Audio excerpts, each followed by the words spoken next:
सियासी मैदान की हर बड़ी खबर से आगाह रहने के लिए हमारे चैनल आज़ाद सियासत को सब्सक्राइब करें और बेल आइकन को प्रेस करें।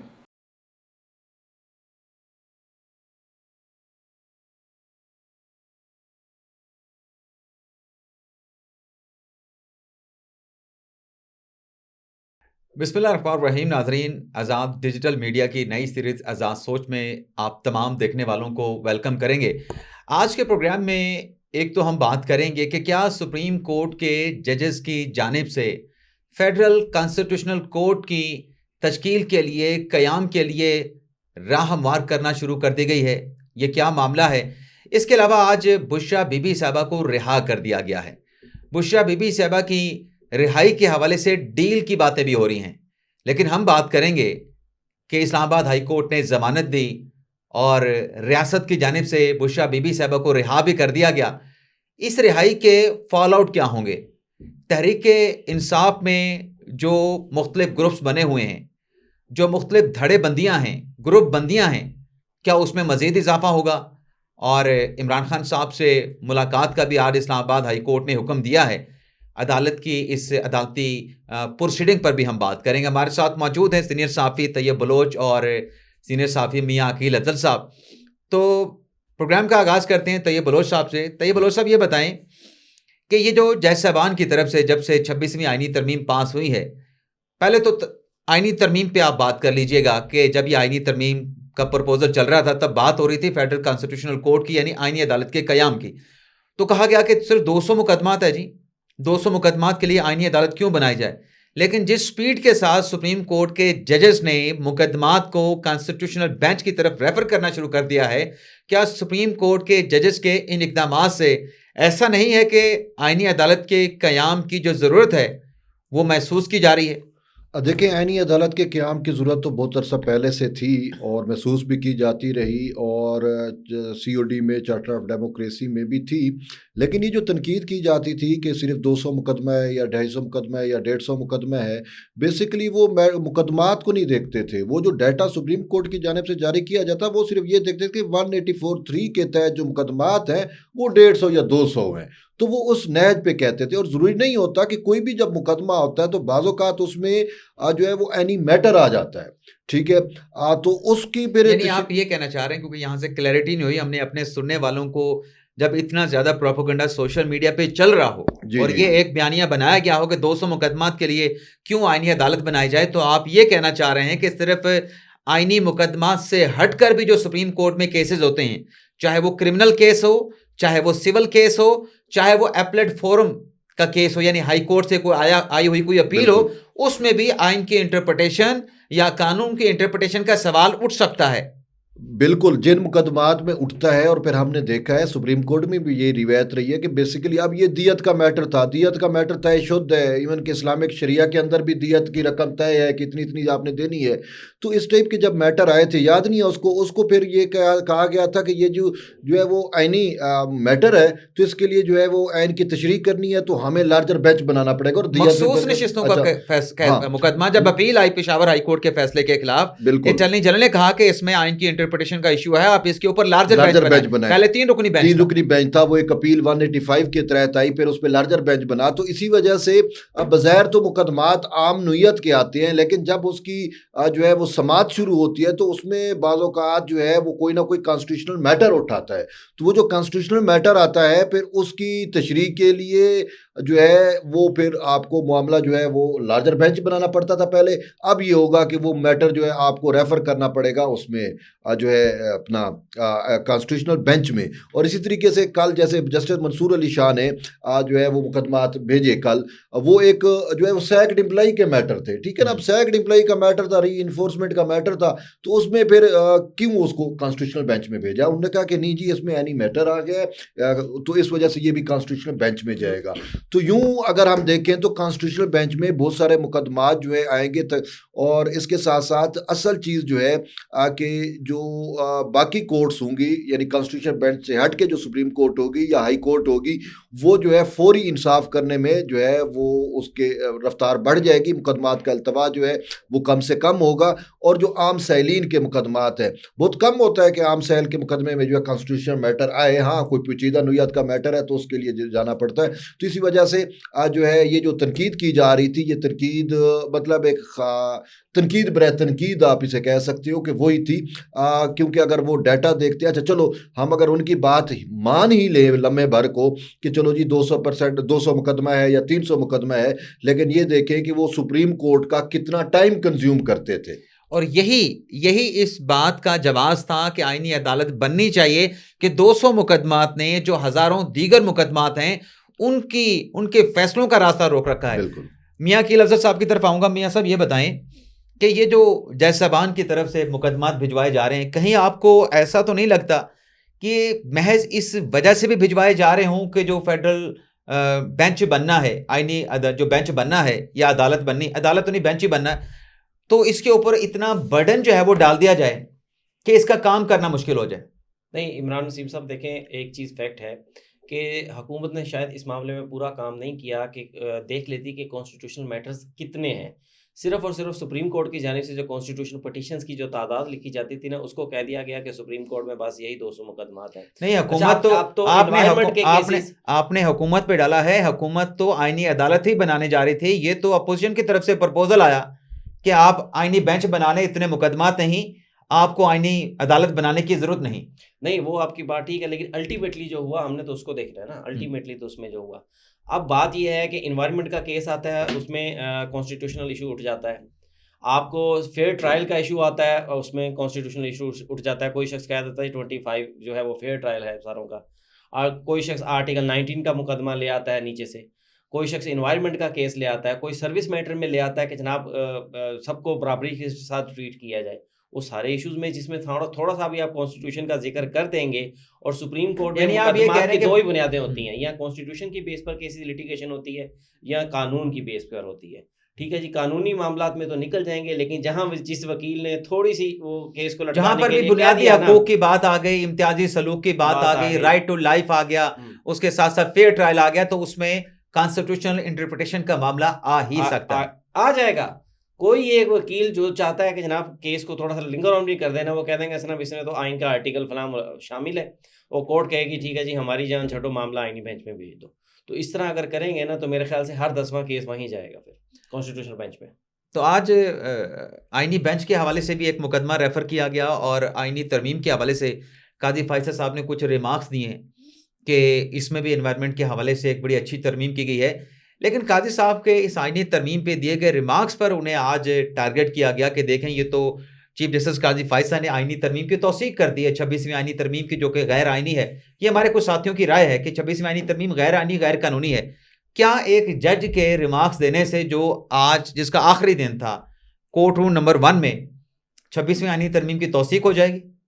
नहीं, तौसीक नहीं होगी, लेकिन देखें एक चीज़ है जिसके हम सबको, मैं तो कम से कम इस चीज़ का कायल हूँ कि काजी साहब ने पॉपुलर डिसीजन नहीं दी है। अब अगर आप आवाम को खुश करना शुरू कर देंगे ना कि जनाब आवाम की अक्सरियत क्या चाहती है, उस तरफ चलना शुरू हो जाए, तो फिर जज आइन और कानून से हट जाएगा।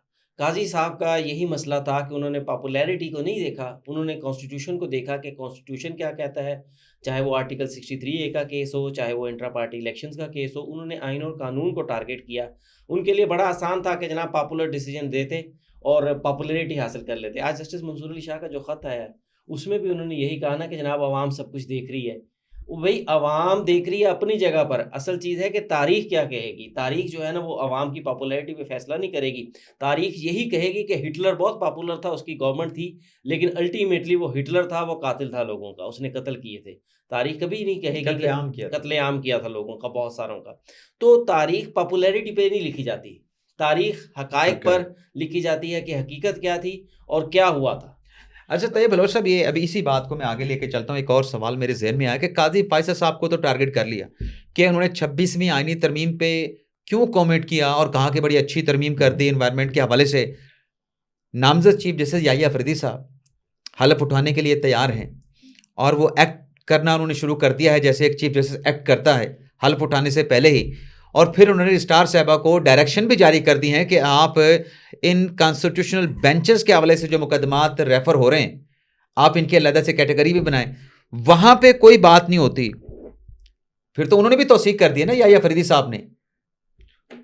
फिर सबसे बढ़ के तौसीक, सबसे पहली तौसीक तो की है अपना जस्टिस मंसूर अली शाह साहब ने सर। अच्छा, वो कैसे? कॉन्स्टिट्यूशनल मैटर सबसे पहले कॉन्स्टिट्यूशनल बेंच को किसने भेजा? हाँ, ये बड़ा अच्छा है? नुक्ता उठा, ये तो बात इनकी तो ठीक है। जिन्होंने एतराज करना था वो सिर्फ उनको काजी साहब याद आते हैं, वो चूंकि बोगज़े काजी या काजी फोबिया का शिकार है अनफॉर्चुनेटली। लेकिन अब वो देखें तो सबसे पहले तो जस्टिस मंसूर अली शाह ने जो है, और इवन के जस्टिस आयशा मलिक के भी इस पे वो चीज़ें थी, रिमार्क्स भी है, और जस्टिस मंसूर अली शाह ने जो कहा कि अब हमें देखना पड़ेगा कौन से मुकदमात कॉन्स्टिट्यूशन बेंच में जाते हैं, कौन से नहीं जाते। कल जो उन्होंने लाहौर हाई कोर्ट के फैसले के खिलाफ एक अपील थी सैकड़ मुलाजमीन की, उन्होंने कॉन्स्टिट्यूशनल बेंच को भेजी है। खुद सबसे पहला केस जस्टिस मंसूर अली शाह का है जिसने कॉन्स्टिट्यूशनल बेंच को जो है वो ओन किया है और उसको केस रेफर किया है। मैंने कल परसों अपने एक बड़े दोस्त को जो इस टाइम महा यूट्यूबर भी है उसको मैंने कहा भी सही कि अब तो काजी साहब जो है वो जा रहे हैं, एक्सटेंशन नहीं ले रहे, तो आप माफ़ी मांगे। उल्टा मुझ पे पड़ गया कि आप गुस्से क्यों हो रहे हैं, तो मैं अब इसमें क्या कह सकता हूँ। तो इसी वजह से उन्होंने तो हर चीज़ वो दरअसल अपने तैयब बलोच साहब दूसरे टॉपिक पे जाते हैं, लेकिन जाने से पहले मैं एक आपको बात बताता हूँ। ये कादी फैसल साहब का बड़ापन था जी कि उन्होंने इतनी ज़्यादा क्रिटिसिज्म होने के बावजूद किसी के खिलाफ कोई कंटेम्प्ट का एक्शन नहीं लिया। हाँ, रिमार्क्स उन्होंने दिए होंगे, उन रिमार्क्स पे हमारा भी एतराज़ होगा। हमने एक एप्लीकेशन बना के, एक लेटर बना के चीफ जस्टिस कादी फैसल साहब को भेजा भी था। लेकिन बात यह है कि अभी जो नया आने वाला है ना, ये जो इनको आदत पड़ गई है, ये उसे कादी फैसल नहीं समझें फिर सर। या अफरीदी को गलत फहमी में कहीं काजी फैसल ना समझ लेंगे कि उनके ऊपर भी हम इस तरह से चलेंगे और वो खामोश बैठ जाएंगे। कुछ कहना चाह रहे हैं आप? मज़े की बात है, कहते हैं 26वीं आईनी तरमीम काबिल कबूल नहीं है और 26वीं आईनी तरमीम के तहत लगने वाले चीफ जस्टिस को वो कबूल कर रहे हैं। ठीक है, एक बात। दूसरी बात ये है कि 26वीं आईनी तरमीम को पास कराने में हमारे इन दोस्तों का बड़ा हाथ है। ठीक है, जिस तरीके से पास कराने में भी, और मंसूर अली शाह साहब का नाम जो मंजूर नहीं हुआ उसमें भी इनका रोल है, उस भी इनका बड़ा रोल है। और जिस तरीके से अपोजिशन ने जो है वो कूल एंड काम तरीके से, वो कहते हैं फ्रेंडली अपोजिशन का किरदार, तरीके इंसाफ ने किया। अब मैं आपको मजे की बात बताता हूँ, अगर ये कमेटी का बाइकाट ना करते, पार्लिमानी कमेटी जो खसूसी कमेटी थी जिसने चीफ लगाना था, उसमें देखें मौलाना फजल रहमान की जानिब से या उनकी जमात की जानिब से मंसूर अली शाह का नाम तजवीज़ किया गया। ठीक, अब अगर तरीके इंसाफ भी होती, और ये चीज़ तो आज आम पब्लिक हो जाते। अच्छा, ये पब्लिक हो चुके हैं कि पीपल्स पार्टी भी यही चाहती थी कि अगर पीटीआई जो है वो आ जाती और जेयूआई के नाम पे तजवीज़ वो करती तो पीपल्स पार्टी भी उसका वोट देती, तो अब तो आज चीफ जस्टिस जो है वो मंसूर अली शाह होते। बात ये है कि ये सारी की सारी खुद, मैं यही कह रहा हूँ, फ्रेंडली अपोजिशन की गई है और उसका नतीजा आप देख भी रहे हैं कि किस तरीके से उनके जो है बुशरा बीबी भी बाहर आ रही है, बहुत सारी चीज़ें हमें नजर आ रही हैं। जाना तो बुशरा बीबी साहब के टॉपिक पर रहा था, लेकिन एक सवाल मेरे जहन में आ गया क्योंकि सुप्रीम कोर्ट रिपोर्टर के सदर भी हैं मियाँ अकील अफजल साहब। मियाँ साहब ये बताएं कि अगर काजी से जुड़ी खबर ना हो और आप खबर कर दें, आप घंटों में वो खबर आपकी गलत साबित हो, आप घंटों में उस पर माफ़ी मांग लेते हैं कि वो जो उन्होंने हमारे साथ राब्ता कर लिया है, हमारी खबर गलत साबित हुई है, हम माफ़ी मांगते हैं। पहले गलत खबर के डॉलर कमाए, फिर माफ़ी मांग के डॉलर कमाए, लेकिन काजी के हवाले से खबरें गलत साबित हों तो तब तो माफ़ी नहीं मांगते। ये क्या वजह है? देखें, इसमें बड़ा बंदो यकीनी तौर पर काजी साहब का है ना। काजी साहब को आप क्रेडिट देंगे इस हवाले से। हाँ, कुछ लोग ये कह रहे थे कि जनाब अगर आप कहा जाता था ना कि काजी साहब की जानिब से ऑब्जर्वेशन आती थी, कुछ लोग झूठ बोलते हैं, तो उस पर हमारे कुछ दोस्त कह रहे थे जनाब ये हमें कहा है। हम कहते थे भाई ये आपको नहीं कहा, उन्होंने झूठ बोलने वालों को कहा है। फिर ये कहा जाता था कि नहीं, काजी साहब को ये अल्फाज नहीं कहना चाहिए, उनका मनसब जो है वो इस चीज़ से मुबर्रा है। भाई बात यह है कि आप एक शख्स पर लगातार इल्ज़ाम लगाए जा रहे हैं, तो दो ही ऑप्शन है, या तो वो शख्स वो इल्ज़ाम कबूल कर ले कि हाँ भाई ये ठीक है, या उसको लगे कि ये गलत है, फिर वो कहेगा भैया आप गलत बात कर रहे हैं, आप झूठ बात कर रहे हैं। काजी साहब जब कह रहे थे कि आप झूठ बात कर रहे हैं, आप झूठ बोल रहे हैं, तो उस पर भी नाराज़गी होती थी। तैयब बलोच साहब ये बताएं, बुशरा बीबी साहब रिहा हो गई, जो पहले रिहाई का ऑर्डर आता था, ज़मानत का ऑर्डर आता था, लेकिन बुशरा बीबी साहब किसी और केस में धर ली जाती थी या कोई और मुकदमा सामने आ जाता था, रिहाई नहीं हो रही थी। बुशरा बीबी साहब की रिहाई हो गई है। मुबारक इसका हो। फॉल आउट क्या है और खबर क्या है? सर ये तहरीक इंसाफ के वर्कर्स के लिए बड़ा एक अच्छा दिन है और कम से कम उनको कोई ना कोई क़यादत तो नसीब आई। खुशी की खबर तो मिली। खुशी की खबर तो मिली। पहले वो क़यादत लेस हो चुके थे और जिनके हाथों में क़यादत थी वो उनको कैद ही नहीं समझ रहे थे और जिस तरीके से वो उन्होंने क़यादत की भी सही मुख्तलिफ क्राइसिस में, ख़ासकर जो धरना और इस हवाले से जो मूवमेंट्स चली तो वो फेल हो गए बैडली। और आज भी तहरीक इंसाफ के लोग जो है ना ही सुलेमान अकरम राजा को वज़न देते हैं ना ही शेर अफजल मरवत को, तो पहले ही साइड से कर दिया गया। ब्रिस्टर गौर को तो मानते ही नहीं है कि ब्रिस्टर गौर जो है ये तो वो इसके बारे में उनका कंसेप्ट यही है कि ये दूसरी साइड पे मिला हुआ है। तो इसी वजह से अब उनको कम से कम बुशरा बीबी की सूरत में कोई ना कोई कैद तो नसीब आएगी, क़यादत नसीब आएगी। और वैसे भी जो मुझे पता चला है, अब इसमें अल्लाह नोज़ बेटर की हकीकत क्या है कि खान साहब ने कहीं ना कहीं एक दफ़ा ये ज़रूर कहा था कि मेरे बाद या अगर मुझे कुछ हो जाता है तो मेरे बाद जो पार्टी है वो बुशरा बीबी ही संभालेगी। ठीक है, तो अब बुशरा बीबी का बाहर आना जो है वो बहुत सारे जो इब्नुल वक्त टाइप का है वो लीडर बने हुए हैं तहरीक इंसाफ के, उनके लिए ख़तरे की घंटी ज़रूर है। उनके आपस में ऑलरेडी चपकलिश बहुत चल रही है। जैसे कि मैंने देखा कि सुलेमान अकरम राजा ने उस दिन अपने चेयरमैन ब्रिस्टर गौर को झाड़ पिलाई कि आपको ये किसने कहा, आपने ये फैसला करो, ये फैसला करो। बड़े इनके आपस में फड्डे हैं और अनफॉर्चुनेटली ज़्यादातर वकील हैं और ऐसे वकील हैं जो कभी उनके चैम्बर भी मुख्तलिफ रहे हैं, तो वो एक बानमती का कुंभे की तरह इकट्ठे तो हो बैठे हैं लेकिन उनके जहन नहीं मिलते। ठीक है ना, तो अब ब्रिस्टर गौर जो फैसला करता है सुलेमान अकरम राजा जो है वो उससे साइड पे हो जाता है और इसी तरीके से हामिद खान उनको जो फैसला कराता है वो उससे इनकार कर देते हैं। तो उनसे बहुत सारी ऐसी चीज़ें हो रही थी, तो वो वजह ये थी कि उनका कोई कैद नहीं था। ठीक है, और जो कैद है वो जेल में पड़ा हुआ था, उन तक उनकी एक्सेस नहीं थी कि उसके आर्डर के तहत चीज़ें चले। तो अब बुशरा बीबी के रिहा होने के बाद जो है कम से कम सारी हाजिरियां उसके पास लगेंगी और बुशरा बीबी बेहतर जानती है कि चीज़ों को कैसे चलाया जाता है। जैसे पंजाब को उन्होंने चला के दिखाया था, क्या चला के दिखाया था? उस्मान बुज़दार दिया था। हाँ, वसीम अकरम प्लस के दौर में तो उसी बुशरा बीबी चला रही थी ना, जैसे भी चला रही थी, गोगी के जरिए पंजाब भी चला रही थी, मरकज भी चला रही थी। मरकज भी चला रही थी, बेशक उधर गोगी के जरिए चला रही थी। यहाँ पे खैबर पख्तूनख्वा को वो कौन सी यूसुफ जई है, वो शिफा यूसुफ जई, शिफा नहीं, वो दूसरी वो मिशल यूसुफ जई के जरिए जो है वो चला रही थी। तो वो उसको पता है चीजें कैसे चलानी है। ठीक है ना, तो वो चला लेगी, पार्टी को भी इसी तरीके से वो चला लेगी। तो बहरहाल ये आप देखेंगे। मुझे आपकी बातों से इमरान साहब, मैं थोड़ा सा कंट्राडिक्ट करना चाह रहा हूँ, मेरी बात सुने। खान साहब अपने जलसों में बड़ा क्या कहते हैं, उन्होंने बुलंद आवाज कहा कि जनाब बुशरा का क्या कसूर था, बुशरा बीबी, ये जुमले याद है आपको? हाँ। उसको क्यों मुकदमात में लाए? वो तो घरेलू खातून है। बुशरा तो घरेलू खातून है। फिर दूसरी बात ये थी कि बुशरा अकेली थी घर में और ये कितने 100 पुलिस वाले लेकर चले गए घर में। तो भाई खान साहब तो हमेशा ये कहते रहे हैं कि बुशरा पॉलिटिक्स से दूर है, उसको किसी भी किस्म की इंतकामी कार्रवाई, किसी भी किस्म के मुकदमात में ना फंसाया जाए। ये तो खान साहब का स्टैंस है। ठीक है, दूसरी बात ये है कि हमने प्रैक्टिकली देखा कि बुशरा बीबी जो थी वो डायरेक्शंस देती थी, चीजों में मुदाखलत करती थी। ऑडियोज हैं जो कि मानी गई हैं। अब अगर बुशरा बीबी दोबारा से वही रास्ता इख्तियार करती हैं और भाई इसके खिलाफ गद्दारी का आपने मतलब वो चलानी है, कैंपेन चलानी है, वो किसकी ऑडियो थी? बिल्कुल सही बात है, लेकिन इमरान साहब इसको गद्दारी से जोड़ दो, बिल्कुल इसको गद्दारी से जोड़ दो। और बहुत सारे मामला थे जिनके ऊपर उनके जो चीज़ें थी वो बाद में सामने आई, कोई डायरी शायरी भी शायद सामने आई थी।